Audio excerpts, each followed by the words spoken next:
Oi pessoal, eu me chamo Ana Rita, sou residente do programa Residência Pedagógica e o intuito desse vídeo hoje é entender um pouco sobre República da Espada e República Oligárquica. Mas antes de vocês compreenderem o que foi esse período, né, que vai estar ali entre a República Velha aqui no Brasil, eu queria que vocês compreendessem um pouco o que levou ao fim do Império, né? Quais foram as crises. E uma dessas crises que leva ao fim do Império vai ser a abolição da escravidão. A gente sabe que o poder, né, a elite tem bastante poder. E naquele momento, os fazendeiros, os grandes proprietários de terras, eles começam a ficar desapontados com a corte pela questão da abolição da escravidão, né, já que eles não vão ter uma mão de obra barata assim. E isso vai levar a elite, né, a ficar insatisfeito com esse governo imperial e que leva a perder esse apoio. Então, isso para o fim da monarquia, né? Mas outra questão também que eu quero citar para vocês é sobre a crise referente ao exército. O exército, naquele momento, ele vai sair de um grande conflito, né? Vai sair vitorioso de um conflito, que vai ser a Guerra do Paraguai. E também eles vão ter contato com ideais revolucionários, né? E assim que eles voltam para o Brasil, eles têm uma noção de que eles são pouco reconhecidos aqui, porque eles tinham uma grande força para proteger a sua nação, para proteger seu país. Então eles ficam desapontados com esse pouco reconhecimento. Então, as bases, né, da monarquia, ela vai se quebrando, e uma das questões que eu citei, duas das questões, na verdade, que eu citei aqui foram consequências para essa quebra, né? Em 1889 vai acontecer aí um grande golpe republicano, né? Onde os militares e os grandes fazendeiros, proprietários de terra, eles vão se unir, né? Vão formar uma aliança aí que vai possibilitar que esses republicanos eles comecem a tomar o poder, né? Então eles conseguem a tomada de poder e esse momento vai ficar conhecido aí como República. Após a República ela ter sido proclamada, né? E ela foi proclamada por Marechal Deodoro da Fonseca lá em novembro de 1889, vai acontecer um momento que fica conhecido como República Velha. Bem, e essa República Velha, ela vai representar o início de uma nova fase da história do Brasil, né?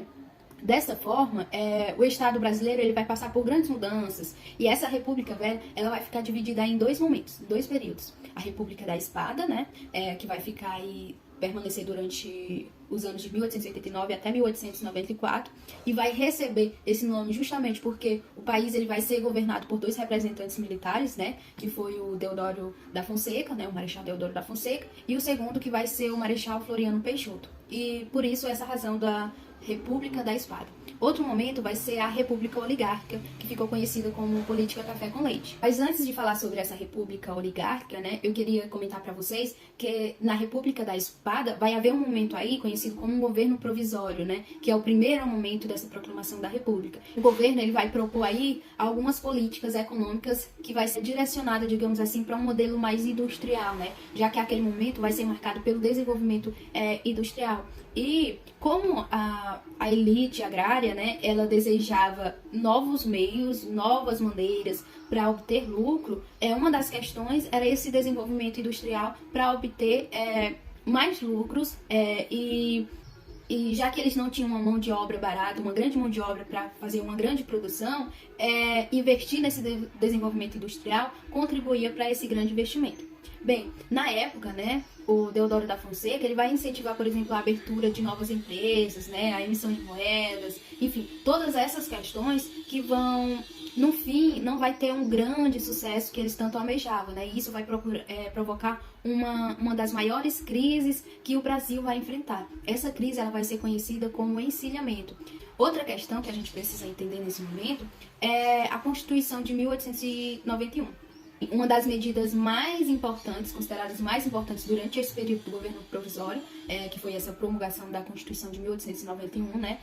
E a partir desse momento, essa República Velha, ela vai criar estados com maiores liberdades, né? Com uma ampla autonomia econômica e administrativa, que vai assegurar aí a descentralização política, né?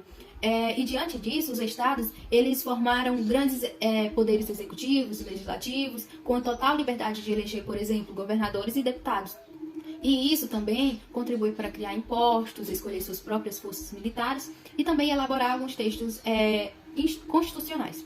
Bem, esse momento ele vai ficar conhecido aí como a República Velha, mais precisamente dentro da República da Espada. outro ponto importante é a República Oligárquica, né? Esse período aí vai durar entre 1895 e vai até 1930.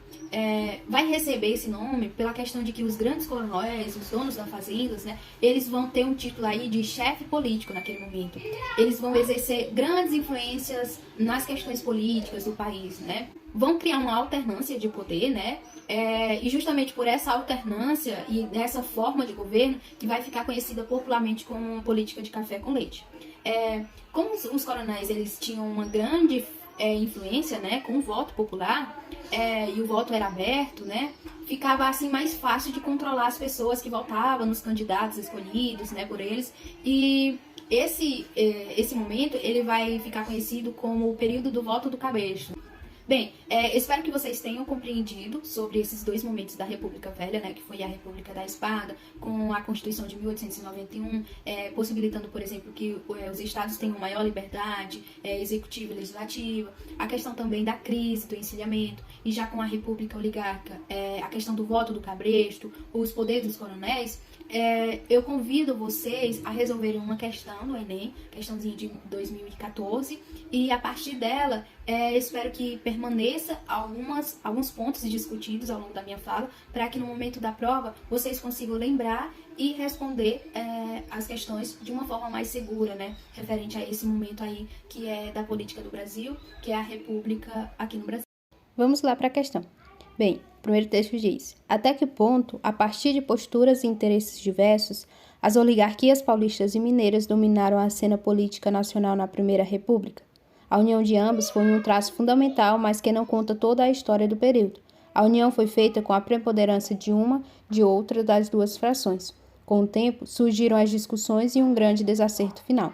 No outro texto diz: a imagem de um bem-sucedido acordo café com leite entre São Paulo e Minas, um acordo de alternâncias de presidência entre os dois estados, não passa de uma idealização e um processo muito mais caótico e cheio de conflitos. A profunda divergências políticas colocavam-nos em confronto por causa de diferentes graus de envolvimento do comércio exterior. A questão diz: para a caracterização do processo político durante a Primeira República, utiliza-se com frequência a expressão política café com leite. No entanto, os textos apresentam as seguintes ressalvas à sua utilização. Então, vamos lá ver as questões e os itens. No item A diz: a riqueza gerada pelo café dava à oligarquia paulista a prerrogativa de indicar os candidatos a presidente sem necessidade de aliança. O item B: as divisões políticas internas de cada estado de federação invalidava o uso de conceitos de aliança entre Estado para este período. C. As disputas políticas do período contradiziam a suposta estabilidade da aliança entre mineiros e paulistas. D. A centralização do poder no Executivo Federal impedia a formação de uma aliança duradoura entre a oligarquia. Item E. A diversificação da produção e a preocupação com o mercado interno unificavam os interesses das oligarquias. Bem, o item correto é o item C. As disputas políticas do período contradiziam a suposta estabilidade e aliança entre os mineiros e os paulistas. A gente precisa entender que nesse meio político, né, vai haver contradições e nem sempre vai ter essa estabilidade, apesar de dizerem que tem. É isso.